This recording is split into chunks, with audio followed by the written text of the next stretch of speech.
আসসালামু আলাইকুম, কেমন আছেন আপনারা সবাই? আজকে আমি আপনাদেরকে একটা খুবই মজার একটা রেসিপি শেয়ার করব আপনাদের সাথে। কারা কারা খেয়েছেন আমি জানি না, তবে শাফিনের বাবা নাকি এটা খায় নাই কখনো, তাই আজকে তাকে করে খাওয়াবো।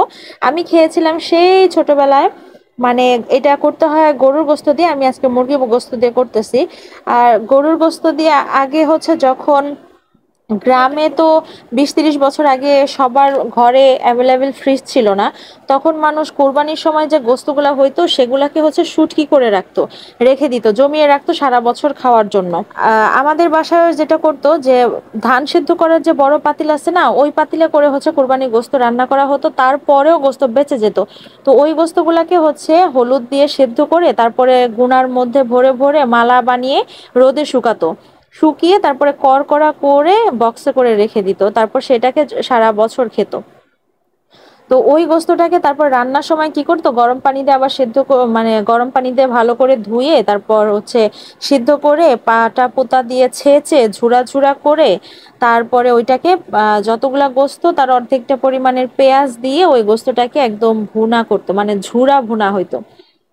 আর ওইটা খেতে কি যে মজা লাগতো, মানে সামান্য একটু দিয়ে, খালি তো গোস্তই মানে ঝুরা গোস্তগুলা না, তো সামান্য একটু দিয়ে এক প্লেট ভর্তি করে ভাত খেয়ে ফেলা যেত। তো সেই রকম খাবার তো এখন বড় হয়ে যাওয়ার পরে আর খাওয়াই হয় না, ফ্রিজ চলে আসার পরে সেই খাওয়াগুলা এখন ছেড়েই দেওয়া হয়েছে বলা যায়।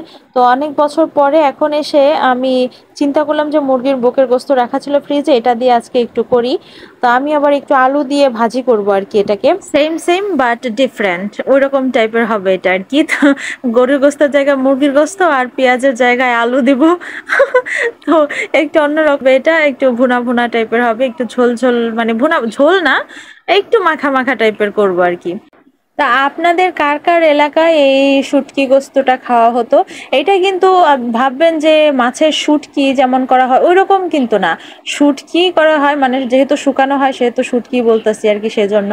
এটা কিন্তু মাছ যেরকম শুটকি মাছের একটা আলাদা অন্যরকম গন্ধ হয়ে যায়, অনেকে সহ্য করতে পারে না। গোস্তের কিন্তু অন্যরকম কোনো গন্ধ টন্ধ কিছু হয় না, কারণ হচ্ছে এটা যে হলুদ টলুদ দিয়ে সিদ্ধ করা হয় না, তো রান্না করা জিনিসটাই তো আর হলুদ দেওয়া থাকে, তো এটার মধ্যে কোনো প্রকার বাজে স্মেল আসে না, খেতে একদম টাটকা ফ্রেশ গোস্তের মতোই স্বাদ থাকে।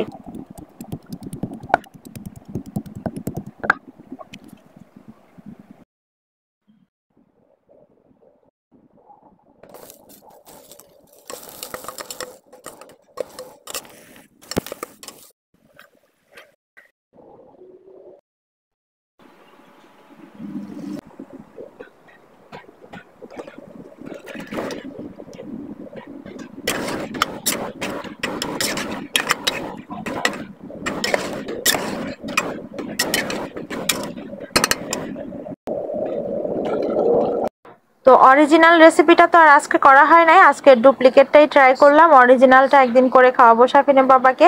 তো এটা অনেক মজা হয়েছিল, আর এইরকম টাইপেও কখনো রান্না করা হয় না। আজকে এইভাবে রান্না করলাম, বুকের গোস্তটাকে ঝুরি করে দিয়ে আলুর সাথে ঝুরা ভুনা হয়ে গেল এটাও একটা। তো এটাও কিন্তু খেতে অনেক মজা হয়েছিল, অনেক মজা। আপনারাও ট্রাই করবেন অবশ্যই না খেয়ে থাকলে। তো আজকে ভিডিও এখানেই শেষ করছি, পরবর্তী ভিডিও দেখার আমন্ত্রণ রইল সবাইকে। সে পর্যন্ত সবাই ভালো থাকবেন, সুস্থ থাকবেন। আল্লাহ হাফেজ।